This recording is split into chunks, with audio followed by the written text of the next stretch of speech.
오늘 주시는 하나님 말씀은 마태복음 18장 1절 말씀입니다.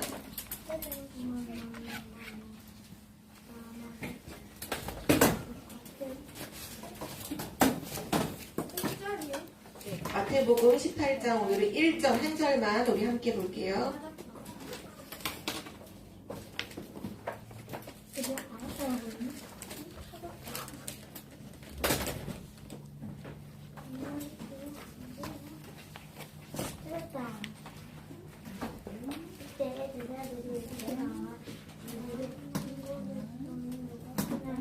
네, 미리 찾은 사람들은 한 번씩 눈으로 먼저 한번 읽어보고 다른 친구들 찾을 때까지 약간 기다려주세요.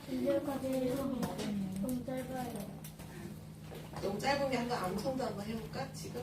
눈 감고도 한번 암송 한번 해봐요. 그거까지 아닌 것 같아요. 네, 우리 다 찾은 줄 알고 마태복음 18장 1절 우리 함께 읽겠습니다. 그때 제자들이 예수께 나와 이르되 천국에서는 누가 크니이까. 아멘. 오늘 말씀의 제목은 제자들의 수준에 대한 예수님의 교훈이에요.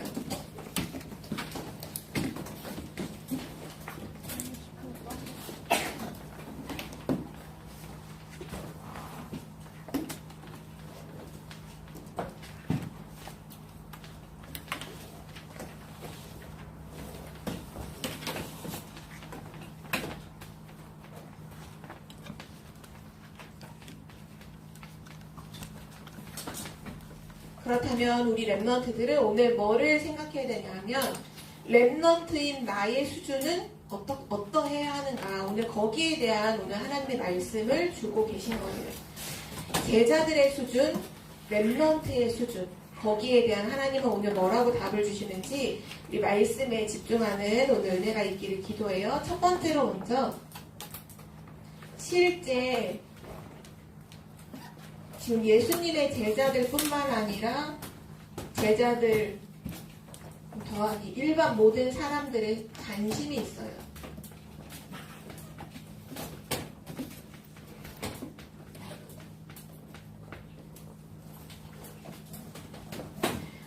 지금 사람들은 뭐에 관심을 가질까요?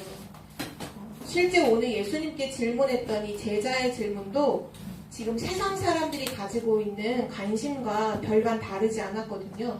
지금 세상 사람들은 뭐에 관심을 갖고 있느냐? 세상은 창세기 3장, 6장, 11장에 관심이 있어요. 지난주에도 우리 말씀 같이 나눴지만 사단이 사람들을 죽이는 함정이 이거예요. 지금도 사람들을 속이는 사단의 방법이 나 중심, 물질 중심,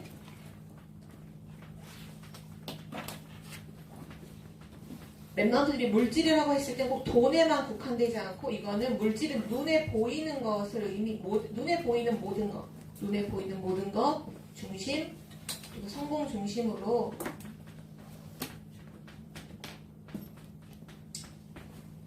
사람들이 관심을 자꾸 돌려요. 관심을 자꾸 여기에서 돌려요. 그래서 세상에서는 뭐라고 얘기하냐면 쉽게 말해 이렇게 말해요. 내가 잘 되고 성공하는 게 제일 좋은 거야. 내가 잘 되는 게 제일 좋은 거고 성공하는 게 좋은 거고 눈에 보이는 게 좋은 거, 눈에 보이는 좋은 집, 좋은 옷, 좋은 차, 좋은 대학 이런 게 더 좋은 거라고 사람들의 모든 관심을 여기로 돌려요. 그래서 오늘 제자들이 예수님께 질문하잖아요.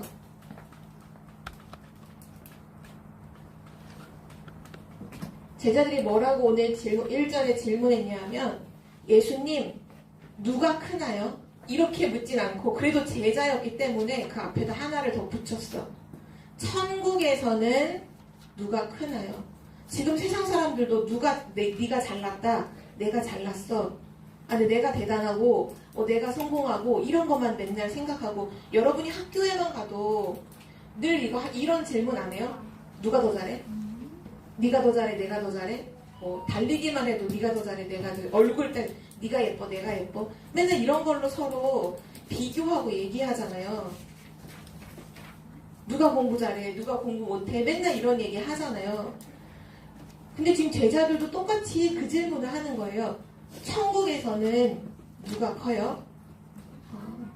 근데 오늘 우리가 읽진 않았지만 예수님께서 다 대답을 뭐라고 하셨느냐 하면 4절에 보면 그러므로 누구든지 이 어린아이와 같이 자기를 낮추는 사람이 천국에서 큰 자니라 이렇게 말해요. 세상에서는 누가 크냐면 자기를 높이는 사람을 큰 자라고 하잖아요. 근데 예수님이 반대로 대답하셨어요. 나를 낮추는 낮추는 사람이 천국에서는 큰 자야. 렘넌트가 꼭 기억해야 돼요. 사단은 자꾸 우리의 관심을 이걸로 돌리거든요. 근데 여기에 속지 말고 렘넌트들은 뭐 해야 되냐 하면 나는 이거 꼭 기억해요. 나는 그리스도 안에서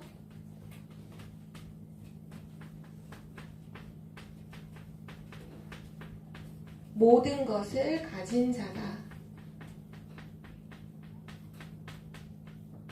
사람이 비교하기 시작하면 내가 없는 것만 보여요. 다른 사람이랑 비교해서 나는 공부도 못하고 난 얘랑 비교하면 얼굴도 못생기고 나는 얘랑 비교하면 우리 집은 작고 막 이런 거 비교하면 없는 것만 보이거든요.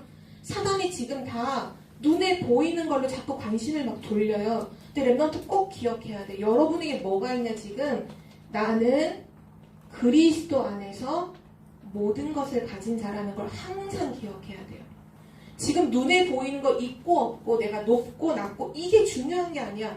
그리스도 안에서 나는 모든 것을 가진 자다. 또 기억해야 돼. 나는 하나님이 함께 하시는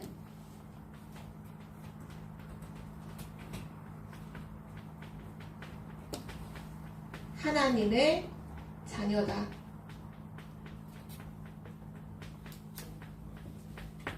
이게 지금 우리가 가지고 있어야 할 우리의 관심이어야 돼요. 나는 그리스도 예수 안에서 모든 것을 가진 자야. 나는 하나님이 함께 하시는 하나님의 자녀야.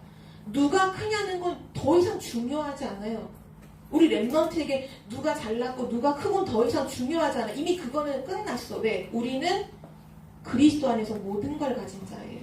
현우도 그리스도 안에서 모든 걸 가진 자고 지민이도 그리스도 예수 안에서 모든 걸 가진 자예요. 누가 크고 작고 이런 거 비교할 필요 있어요? 없어요? 없어요. 그건 세상에서나 하는 거야. 그리스도 없는 사람, 하나님이 함께하지 않는 세상에서는 네가 공부 잘해, 내가 공부 잘해, 너가 잘났어, 내가 잘났어, 맨날 비교해야 돼. 맨날 그것 때문에 마음 상해. 우리는 그럴 필요가 없어요. 이미 그거에서 완전히 우리는 빠져나왔어요. 나는 누구예요? 그리스도 안에서 모든 걸 가진 자예요. 그래서 여기 있는 태경이도 귀하고 혜주도 귀하고 한빈이도 귀하고 모두가 다 너무 귀중한 거예요. 왜요? 하나님이 함께 하시는 나는 하나님의 자녀이기 때문이에요. 이건 비교가 불가능해. 우리는 더 이상 이제 비교 불가능한 사람이에요. 더 이상 우리는 비교할 필요가 없죠. 그래서 예수님이 오늘 제자들에게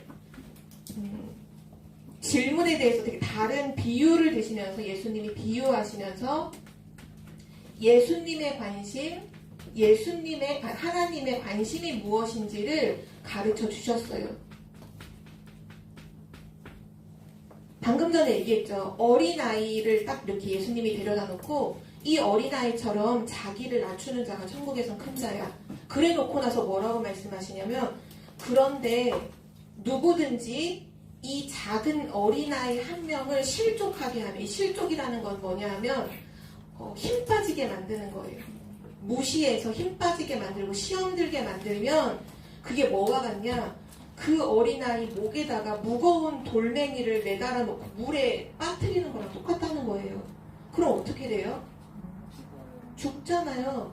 내 몸무게보다 더 무거운 돌멩이를 내 몸에다가 이렇게 끈으로 묶어놓고 물에 풍덩 빠지면 물에 뜰까요? 아니요. 쭉 가라앉아요. 그럼 이 말이 뭐냐 하면 어린아이 한 명이라도 실족하게 하면 시험 들게 만들면 그 사람 죽이는 거야. 그거 하지 마. 심지어는 7절에 이렇게까지 말씀하셨어요. 읽어줄게요. 실족하게 하는 일들이 분명히 있기 때문에 세상에는 그것으로 말미암아 세상에 화가 있도다. 실족하게 하는 일이 없을 수는 없으나 실족하게 하는 그 사람에게는 화가 있도다. 또 그 다음에 뭐라고 말씀하시냐면 어린아이 한 명이라도 업신여기지 마, 무시하지 마.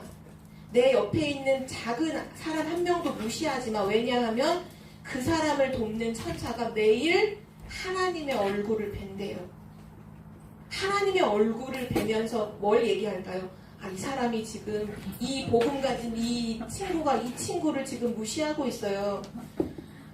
이 말이 무슨 말이냐면 우리 랩런들이 꼭 기억해야 돼요. 예수님은 지금도 모든 사람을 천하보다 귀중하게 여기고 있어요. 우리 랩런트들도 모든 사람을 귀중하게 여겨야 돼요. 심지어는 어떻게까지 비유 들었냐면 어떤 사람이 100마리의 양을 갖고 있어요. 100마리의 양이 있는데 오늘 한 마리를 잃어버린 거예요. 99마리의 양을 놔두고 그 잃어버린 한 마리의 양을 찾으러 가서 그 양을 찾아와요. 근데 그 찾은 기쁨이 너무너무 커요. 그래서 14절에 이렇게까지 말했어요.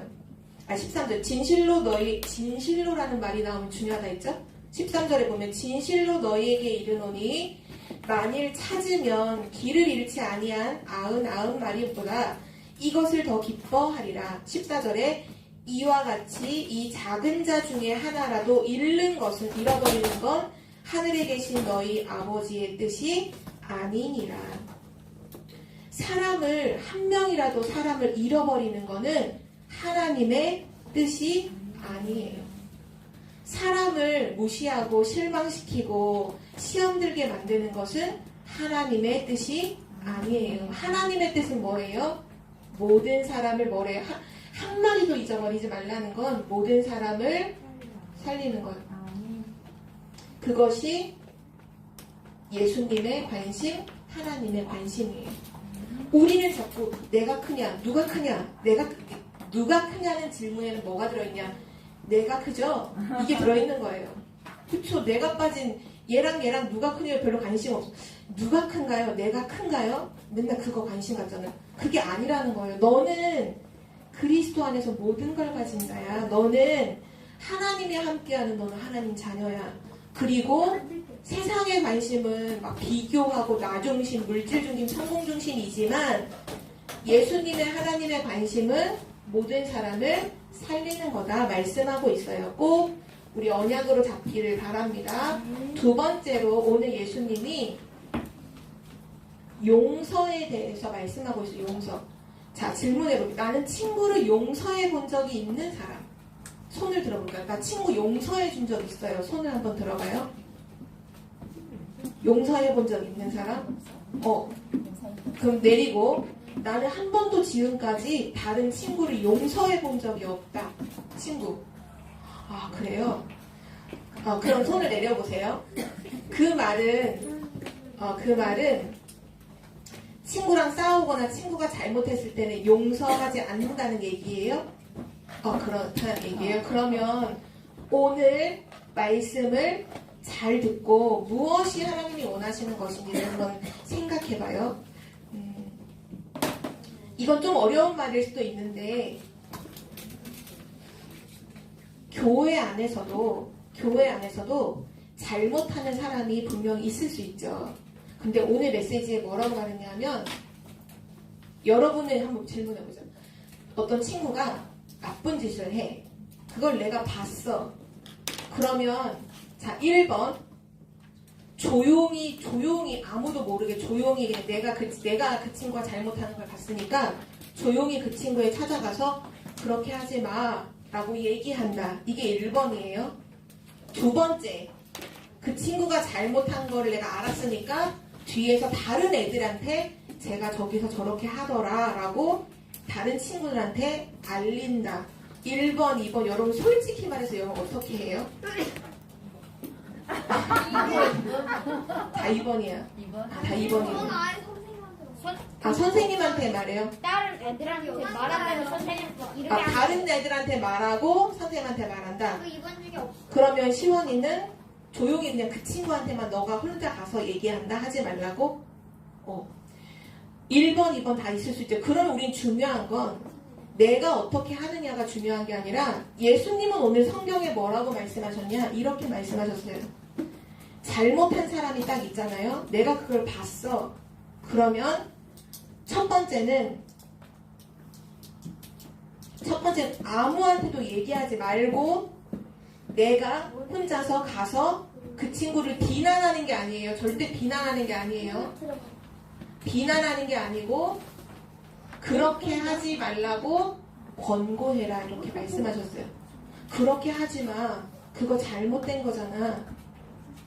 그렇게 하지 않는 게 좋아 라고 다른 친구한테 얘기 안 하고 가서 그 친구한테 얘기하는 거예요. 그리고 또 뭐라고 말씀하셨냐면 근데 그 친구가 그렇게 얘기했는데도 못 알아들어.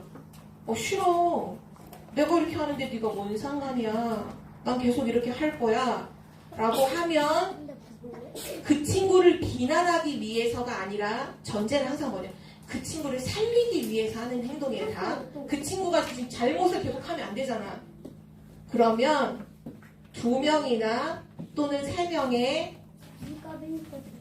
증인을 데리고 가서 또 권고하래요. 그 친구의 잘못을 알고 있는 또 다른 몇 명의 사람들 증인들을 같이 데리고 가서 야, 또 그렇게 하면 안 돼. 또 그렇게 하면 틀린 길 가는 거야. 돌아와. 그 길 가지 마. 라고 권고하고 그래도 아니야 싫어. 나 그래도 계속 할 거야. 그러면 이 교회 안에 있는 일이라고 했잖아요. 그러면 교회에 알리고 교회 모든 사람들과 함께 그 사람을 두고 권고해라. 그렇게 하지 않도록 권고해라. 근데도 만약에 그런데도 불구하고 싫어요. 난 계속 이 나쁜 길 계속 갈 거예요. 라고 하면 이방인처럼 여겨라. 그러니까 그 사람과 사귀지 말라. 이렇게 말씀했어요. 근데 예수님이 그 사람을 완전히 포기한 거냐? 그게 아니에요. 그 바로 다음 절에 뭐라고 말하냐면 2-3 사람이 예수님의 이름으로 모여서 기도하면 하늘에 계신 아버지가 들으신다. 2-3 사람이 모여 기도할 때 응답하신다. 그 말은 뭘까요? 그 사람을 위해서 기도하라는 거예요. 여러분, 잘못하는 친구를 위해서 기도해 본 적 있어요, 혹시? 아니요. 여러분이 말하는 거 말고 잘못하는 그 친구를 생각하면서 여러분이 기도해 본 적 있어요? 네, 맞아요. 기도해야 돼요. 왜냐? 복음 가진 하나님의 자녀는 하나님께 기도할 때 하나님의 응답을 받죠. 그 친구는 응답받지 못하더라도 내가 기도하면 응답받죠.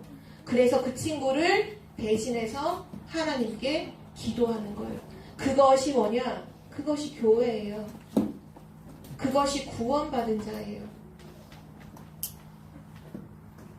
사단은 어떻게 만들까?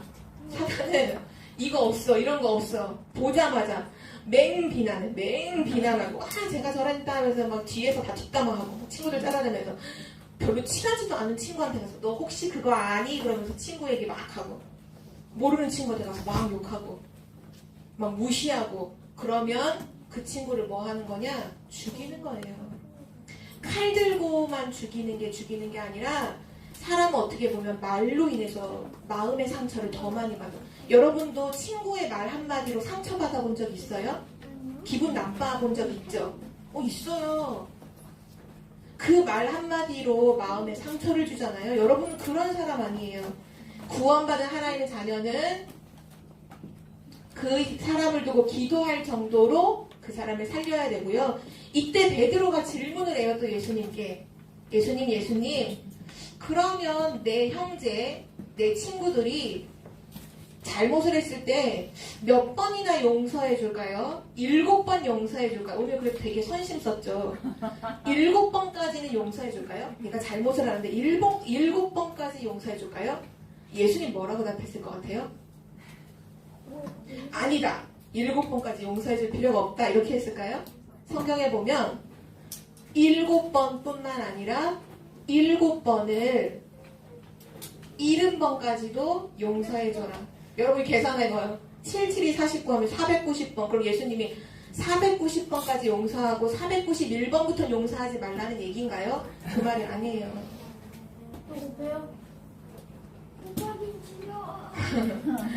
예수님이 그럼 전사님이 질문을 반대로 해볼게요. 지금 베드로가 질문했죠. 내 형제를 몇 번까지 용서해 줄까요? 라고 했을 때 한번 여러 번 대답해볼까? 태영이는 한 몇 번까지 용서할 수 있을 것 같아요? 친구가 너에게 잘못을 했어. 그 잘못을 계속해. 몇 번까지 혹시 용서해 줄 수 있을 것 같아? 줘야 돼요. 응? 용서해줘야 돼요. 아, 용서 아예 처음부터 없다. 용서란 없다 되게 복수다. 이런 걸. 근데 예수님, 그럼 제가 전에 반대로 질문해 볼게요. 예수님은 나를 몇 번까지 용서해 주시면 좋을 것 같아요? 여러분 생각해봐요. 지민이 10번만 용서해주고 11번부터는 가차없이 막 이렇게 벌 내리고 예수님이 하나님이 우리를 몇 번까지 용서하실 것 같아요? 영원히.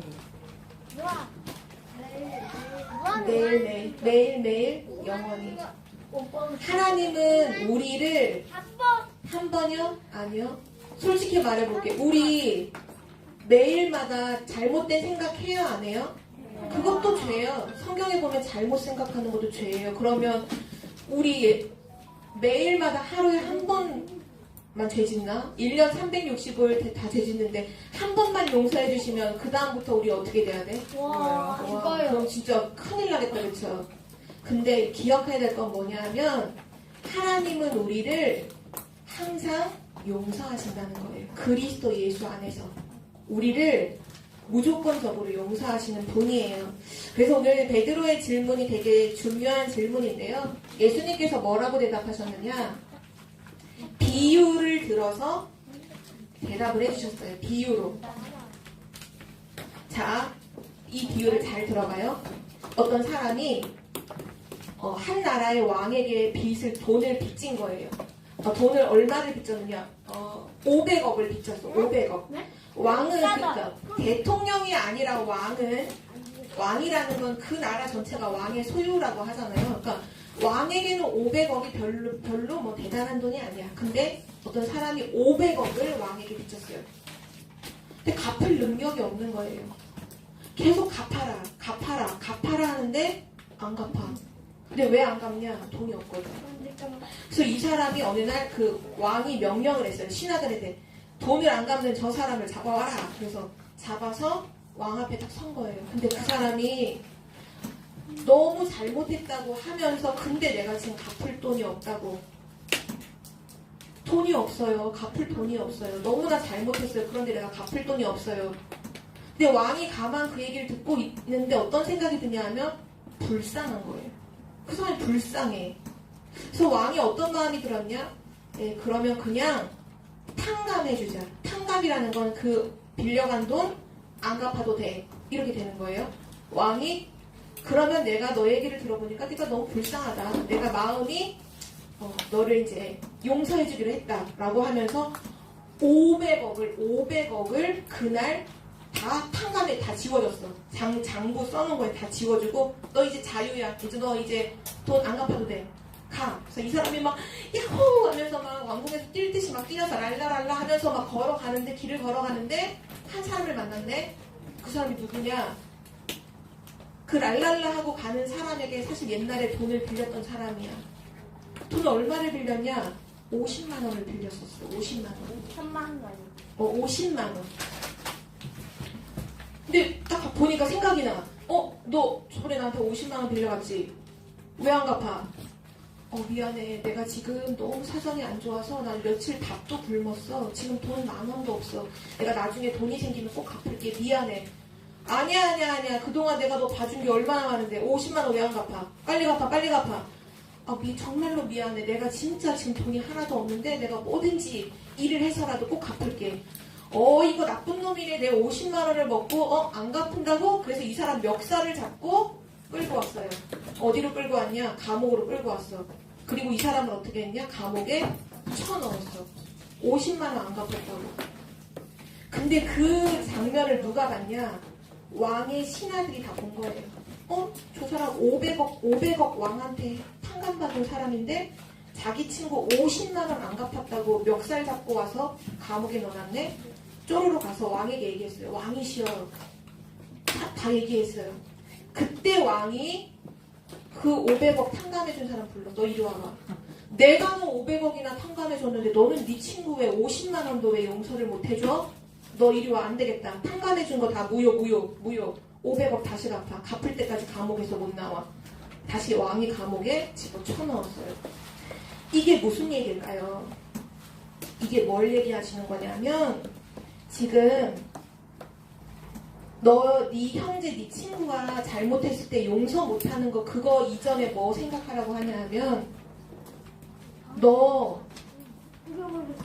하나님께 용서받았잖아.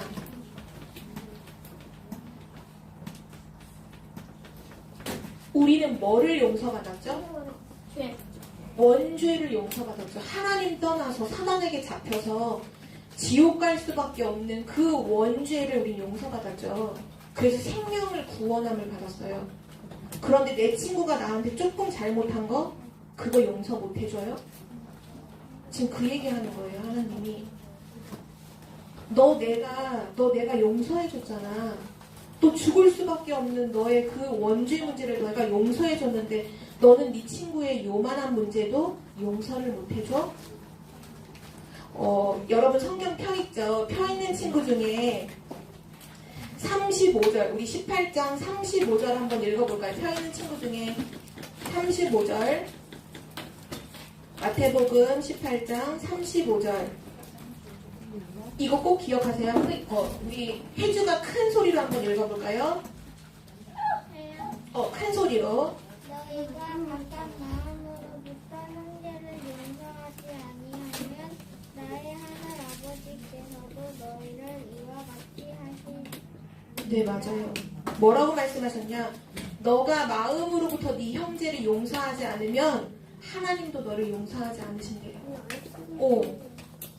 여러분 다시 생각해 봐야 돼. 지금까지 우리가 항상 우리는 뭐가 있냐 하면 이거예요, 이거. 왜 용서를 못할까요? 나중심이야. 얘가 나한테 잘못했어. 절대 용서 못해. 감히 나한테 잘못을 해? 우리는 나중심 되면 안 돼요. 우리의 주인은 그리스도예요. 그리스도가 나를 용서하셨기 때문에 하나님이 하나님께 용서받은 나라는 것을 우리가 항상 기억해야 돼요. 항상. 그 속에서 오늘 꼭 기억해요. 형제를 뭐 해야 돼요? 용서하세요. 여러분 친구 용서해야 돼요. 근데 여러분의 힘으로는 안 돼요. 뭐를 꼭 먼저 기억하냐? 하나님이 나를 용서하셨지 라는 걸 기억하고 형제를 용서해요. 하나님이 나를 용서하셨다는 거를 한 번만이라도 묵상을 한번 해보세요. 그러면 친구를 보는 눈이 달라져요. 용서를 그냥 절대 마음으로 용서 안 되는데 오늘 주일학교 말씀에서 용서하라고 하셨으니까 그래 용서합니다. 이렇게 아니에요. 왜 용서하냐? 여러분이 이걸 묵상하. 내가 구원받은 것을 묵상하면 어떤 일이 생기느냐? 친구를 보는 눈이 달라져요. 그 사람이 어떻게 보이느냐? 오늘 왕이 그 사람 탕감해줄 때 어떻게 보였다고 했죠? 불쌍하게 보였다 했죠. 친구가 너무 불쌍한 거예요. 하나님도 모르고 이 친구가 하나님 떠나서 지금 완전히 사단에게 속아서 이런 잘못을 했는데 나에게 이런 잘못을 했는데 얘가 그런 게 아니라 사단이 얼마나 속였으면 이렇게 됐을까.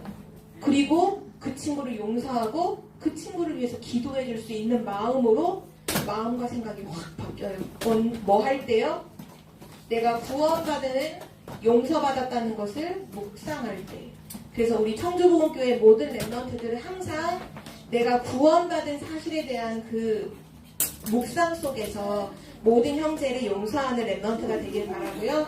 마지막 세 번째, 그렇다면 우리 랩런트는 어떤 수준이어야 될까요? 랩런트의 수준. 자, 답은 나왔어요. 나물질 성공 중심된 수준 되면 돼요? 안 돼요? 안 돼요. 안 돼. 이거 안 돼요.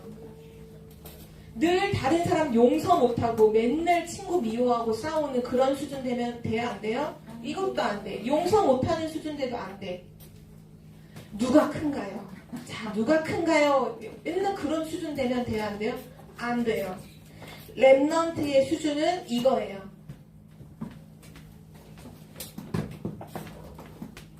자, 랩넌트의 수준은 영적 서밋, 기능 서밋, 문화 서밋이에요. 이게 구원받은 랩넌트의 수준이에요.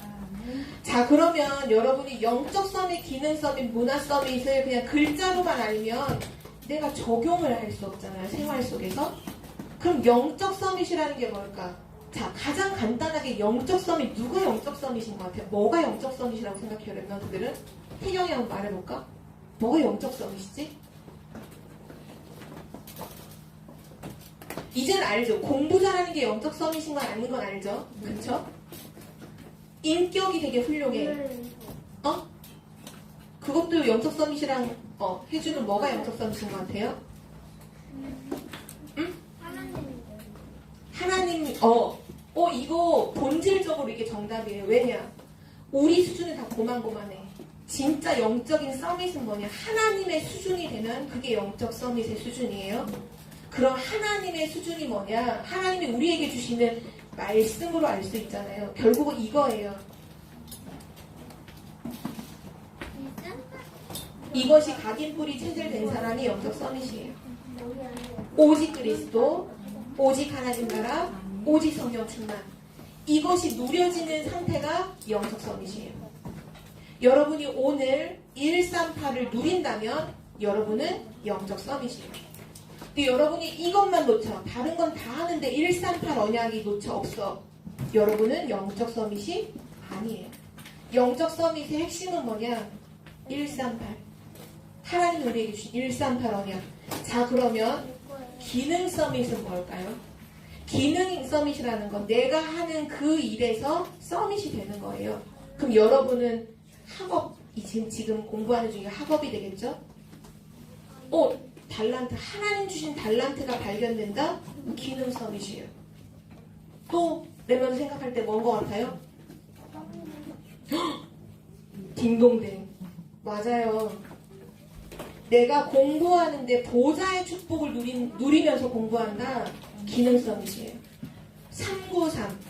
342 하나님으로 충만하고 보좌의 축복 9가지가 세팅되면 거기에 전무후무한 응답들이 나오잖아요. 내가 하는 업의 전무후무가 여기서 나와요. 3시대를 살릴 만큼 기능 서밋이 돼요. 393의 기도를 내가 실제 누리면 그 사람은 기능 서밋이고 기능 서밋이 반드시 돼요. 마지막 세 번째. 맞아요, 우리 랩런트들. 맞아요. 이거는 땡땡 안 돌아야 되지. 237. 문화 서밋은 뭐냐? 237 나라를 살리는 것이 문화 서밋이에요. 요셉은 애굽의 문화를 완전히 무너뜨리고 애굽을 살려버리죠. 초대교회는 로마의 그 어마어마한 문화를 다, 흑암 문화, 귀신 문화를 다 뒤바꾸고 로마 복음화 했죠. 결국은 237 나라 살리는 사람, 그 사람이 문화 서밋이에요.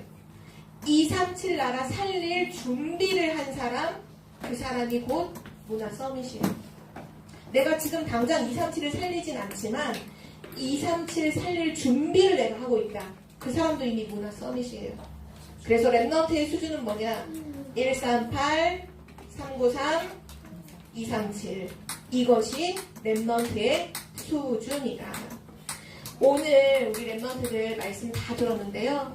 오늘 마음속에 한 단어 한 문장을 꼭 정리하세요. 내가 오늘 나는 이번 주 요걸 붙잡고 내가 기도하겠다. 나는 세상 사람들의 수준으로 살지 않겠다. 나는 모든 사람을 살리고 용서하는 랩넌트로 서겠다. 138, 393, 237. 우리 증인들의 랩런트 되기를 기도합니다. 함께 기도할게요. 하나님 감사합니다. 말씀 주셔서 감사합니다. 우리는 하나님의 말씀 붙잡고 한 주간 승리하게 하실 것을 믿고 감사합니다. 138, 393, 237 영적 서밋, 기능 서밋, 문화 서밋으로 축복해 주셔서 감사합니다. 말씀의 성취 속에 있는 랩런트 되게 하옵소서. 예수 그리스도의 이름으로 기도합니다. 아멘.